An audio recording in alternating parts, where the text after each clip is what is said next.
Hello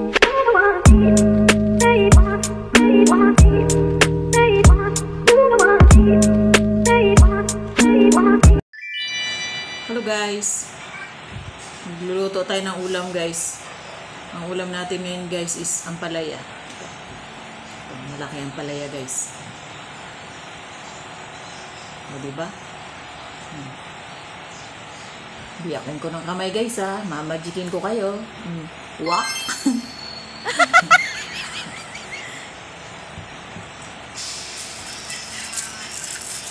So ito ang palaya guys. Lagyan natin ng itlog. Paborito nila mag-amoy. Palaya ng itlog. So ako, nahawa na lang ako sa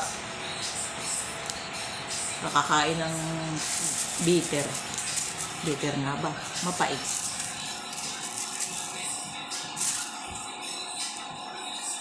Ang hilig nito guys, ang palaya. Ang palaya. Saya ka man day.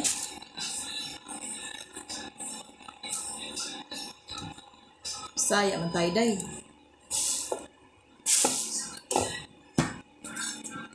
Dalawa lulutuin natin. Yan, isa.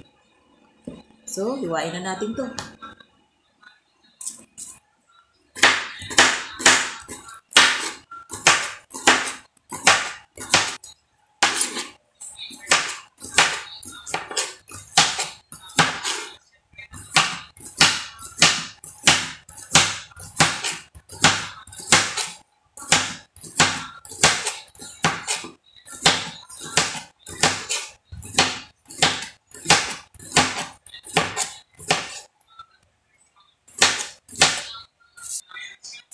Noon pa lang nagpagapas kami guys. Hindi ko na na-update sa inyo yun guys. Alam niyo kung bakit guys. Kalakas ng ulan. Di ba nagpagapas kami ng madalian. Dahil nga may bagyo. Ay naku, inabot din kami ng ulan. Kaya yung palay namin guys. Medyo durog.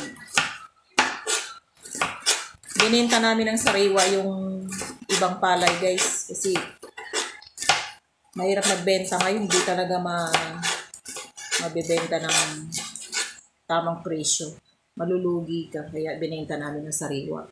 Kasi ang pagbibilad pa lang ng palay guys, alam nyo ba kung magkano isang per sako sa pagbilad? Bawat bilad 50 pesos. So hindi siya makukuha ng isang bilad eh. Bali sa palay, 2 bilad. So 100 bawat isang sako. So laki ng babayaran mo kung medyo madami-dami yung palay mo. Halimbawa, nasa 50, 60, ganyan. Hindi laki ng babayaran mo.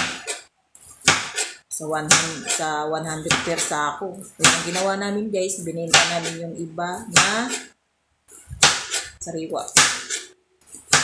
Pero ordinary lang naman yung nabenta namin. Ang 218 namin guys, nilagay namin sa foam. Doon namin pinabilad yun. Pero durog pa rin. Pag tag-ulan talaga guys, mga itong buwan, hindi maayos yung ani. Kasi pagka nagbuntis na yung palay, inabutan ka ng ulan. Natutulyapis na yung palay. Kaya hindi maganda. Ang magandang ani guys, nitong tag-araw. Ito, pag taniman ng November, December. Asahan mo bigas yan guys, buo ang bigas niyan. Saka mabigat yung timbang ng palay ngayon. Kasi sakto sa init. Kaya, next month, November, doon na naman tayo sa bukid nito. Gagawa na naman tayo.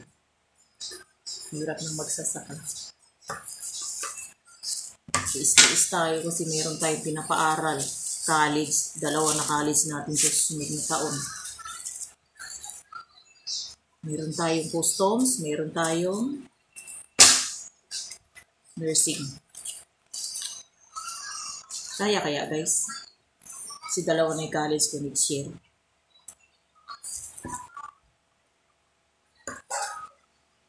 Iba nga nakayanan. Kaya yan.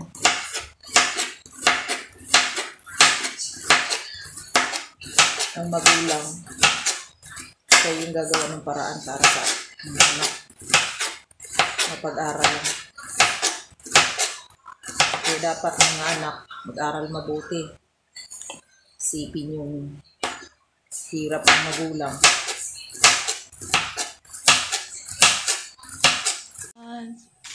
Welcome to my channel. Kayayari natin maglaba guys. Ang dami nating labahan guys. Ayan. Diyan tayo nagsasampay. At ito pa guys. Papakita. Mga labada natin. At meron tayong papakita na ating binhi. Bibila tayo ng binhi guys. At pasabog na naman tayo nito. Nitong November.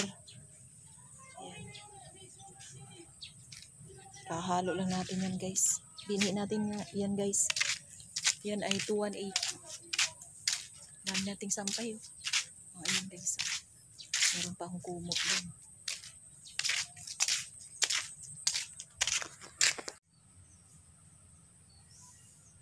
Meron tayong fertilizer. Ayan. Fertilizer guys. Unti-unti tayong mag-ipon ng fertilizer uli. At ayun. Binhi naman yan sa kabila. Doon sa kabila. Ayan ay C160. Yung pinakita ko kanina na kabilad ay 218 yun. Quality yun guys. Palay na yun. Yun yung mabango. Eto mabango din. Pangalawa sa 218. C160. Kaya itry namin to guys. Kasi puro na lang 218 yung tanim namin dun sa kabila. So itry natin yan. C160. Tak pala sa inyo guys. Ako nagpintura niyan guys. Oh. Hilong-hilo kami ng lahat guys. Kasi yung pinintura ko dyan sa pader na yan guys. Yung bakal. So, sakit talaga sa ulo, sakit sa ilong. Ayan. Galit na galit si abay ko guys. May natira pang, ayan na. Puti na siya. May natira pang pintura. Tatapon niya daw. Kasi bala ko na naman ipintura dun. Dun sa sulok na yun. Meron pang konti dyan. Sabi niya, itatapon niya daw guys. Para hindi ko na magamit. Kasi ang bahoy, sakit sa ulo.